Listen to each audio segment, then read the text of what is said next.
Kolundan ele ayağından tutup seni götürüp saklap duran şo boljakda.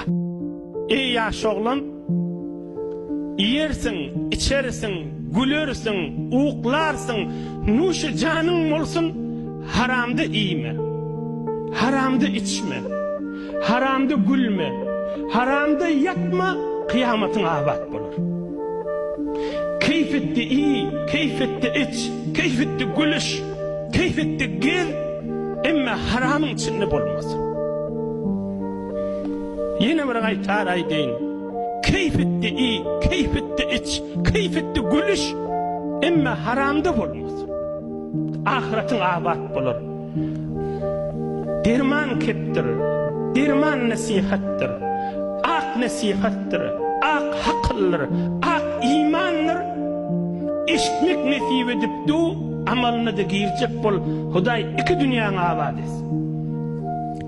Göğerse dırnaklar, ağlarsa gözler, imanın özgüsü hiçtir yararlar diye. Yani adam can verecek bolanı dırnakları göğeriye, gözünün bäbegine uloluya, gözünün merdumaki uloluya, can çıkacak bolan yağdaylarından. Göğerse dırnaklar, ağlarsa gözler, imanın özgüsü hiçtir yararlar, imanın başkası hiçtir.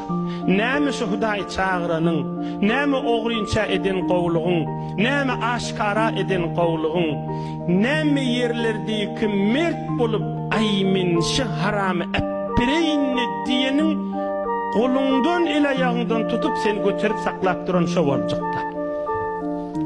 Göğerse dırnaklar, ağlarsa gözler, imanın başkası hiçtir yararlar. İman Allah'ın adının eteğinde yaşamak ve hemmesinden muhimdi mert bolup haramı epbermek. Adam günahkardır, adam yalnışar, günahın idinini gizmesizlik. Tüst Müslüman.